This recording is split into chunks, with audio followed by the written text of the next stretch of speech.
Got a question for you. After you die, what happens?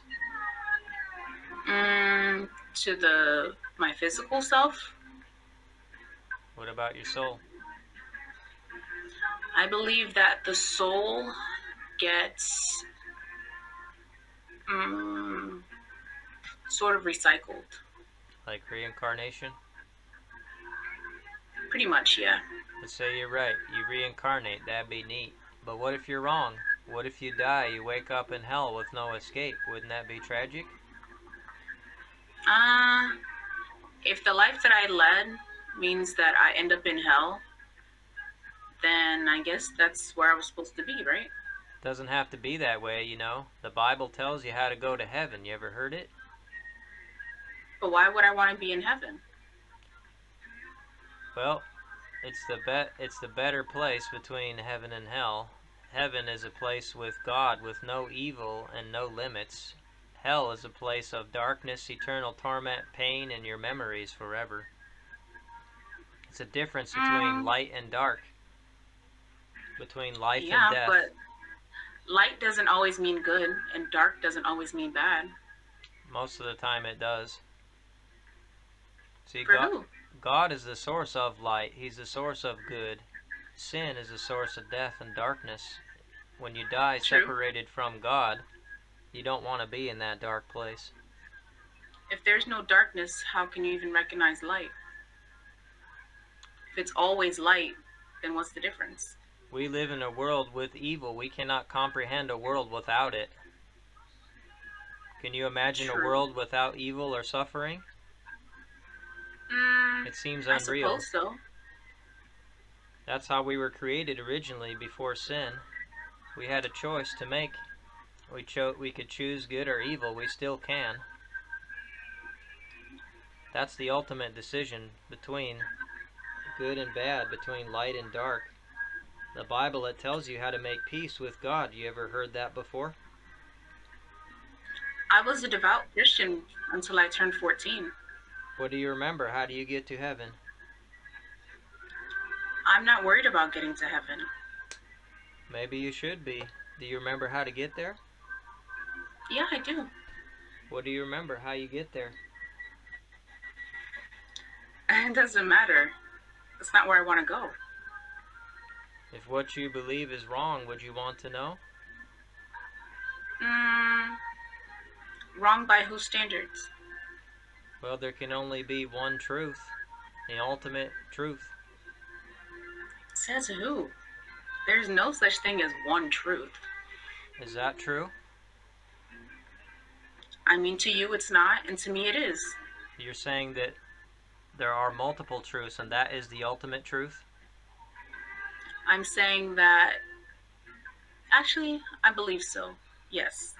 So then there is an ultimate truth. You're just saying it's multiple truths. The ultimate truth is that there is multiple truths. That doesn't make sense because you can't have two opposites that are true at the same time. There's many different ideas of God. They can't all be true at the same time. So God can't be the Father, the Son, and the Holy Ghost then. That is the ultimate truth. So the ultimate truth is that he can only be one thing at one time. God is one God in three persons. That's how he reveals himself to us. Just like Okay, so then you have a mind, the a body, truth. and a spirit. So does one get to invalidate the others?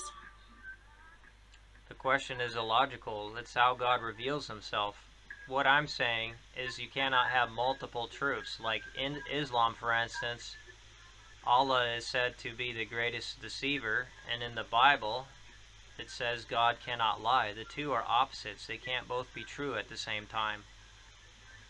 Well, I mean, in the Christian Bible, it says that jealousy is a sin, and it also says that God is a jealous God. You have to show me where it says jealousy is a sin. It's not in the Bible. Isn't coveting a sin? Covet your neighbor's wife, yeah? But jealousy is different than coveting. Let's see, covet definition. Covet versus Jealousy.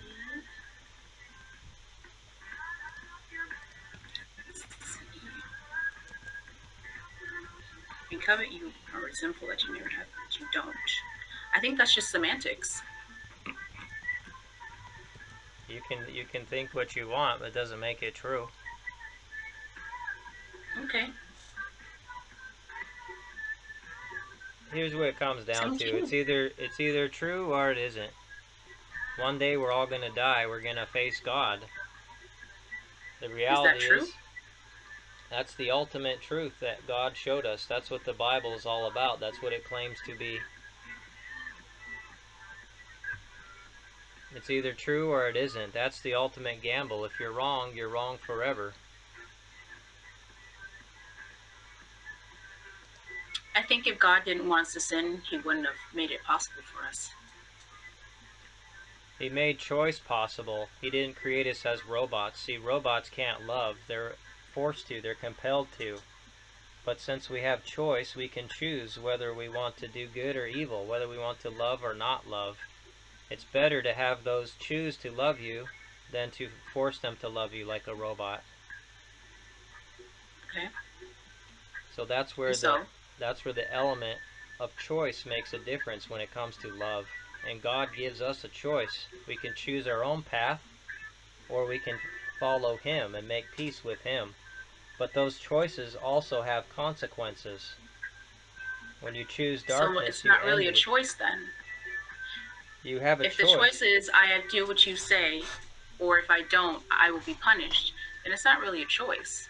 A choice there is a choice, it's just a foolish choice. You would be foolish to choose the path that leads to death. But And I it's believe still a I'd be foolish to choose the path that requires me to sacrifice myself in order to attain some sort of enlightenment or some better plane of existence. right, and that's the choice that you make, but it'll have eternal consequences. Perhaps.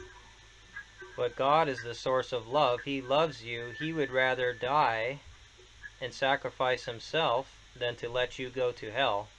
And that's what he did. Mm, He could have just it's what? destroyed you and ended your life, but instead he gives you days to live, breaths to breathe, and chances to make peace with him. Yeah. He also gives diseases and he also gives famine. He also Disease and gives famine power are a disparity. result of sin and rebellion against God. It wasn't his intention originally.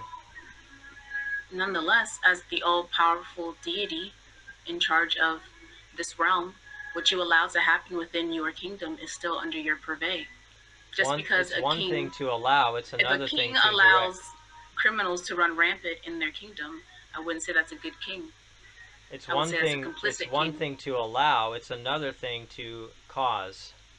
So ultimately, all of those criminals that do evil are going to die and they're going to answer to God, maybe in this life, maybe the next life. But that is where the justice will be served.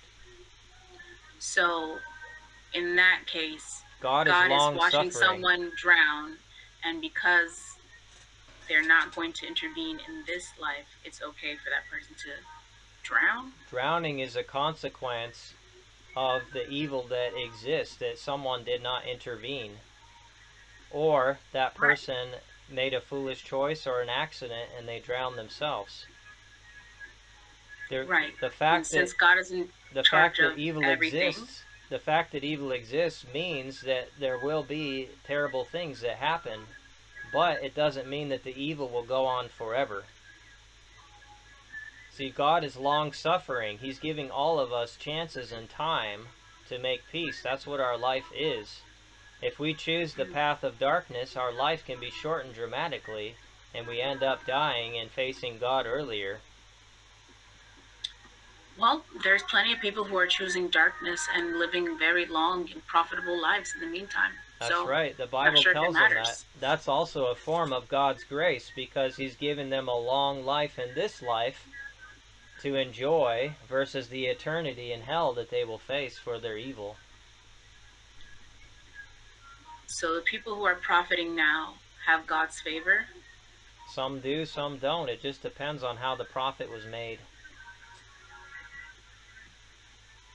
Interesting. See, all of us have a choice.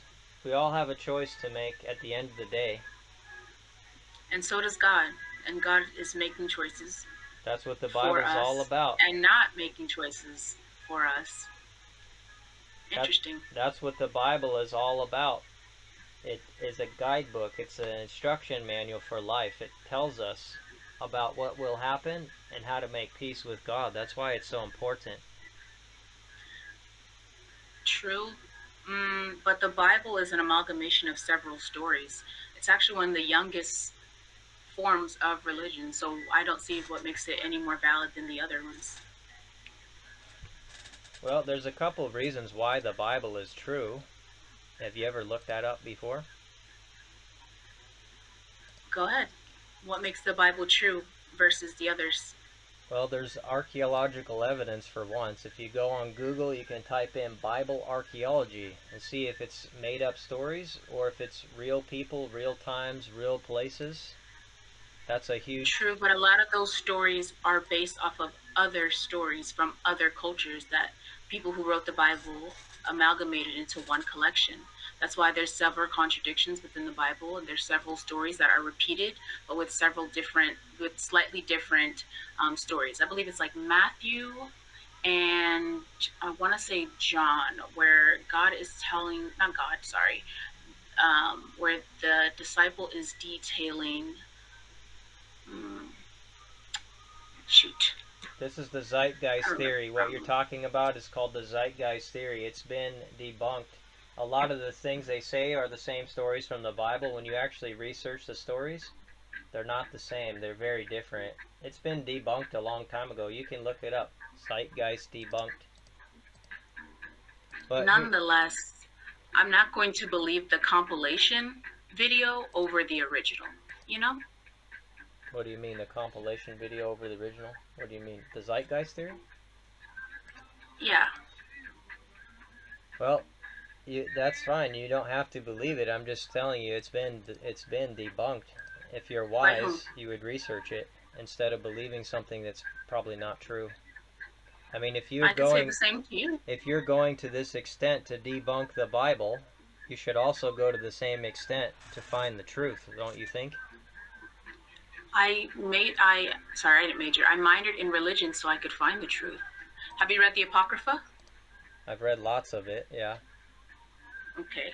So we can't sit here and say that the Bible is just it's an infallible source of knowledge, since it is one, produced by humans and therefore subject to error, and two, uh, an amalgamation of several stories told across several cultures, and is just one version of these stories. This is just critical theory. It assumes that there is no such thing as ultimate truth in the first place, and it also assumes what it's saying about these things is true. But in reality, when you look at the Bible, it has many different authors, like 40 of them. It's written over 1500 years.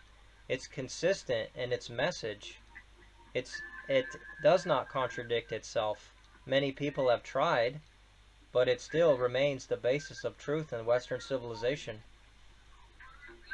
It's supernaturally preserved, let's just put it that way. Okie dokie. That's another reason why it's true. Another reason is the fulfilled prophecies. In the Bible, there's many prophecies that have come true. It indicates it's not just a normal book written by humans, but it has supernatural elements in it. And maybe you grew up in the church, but you know people that are Christians or not Christians.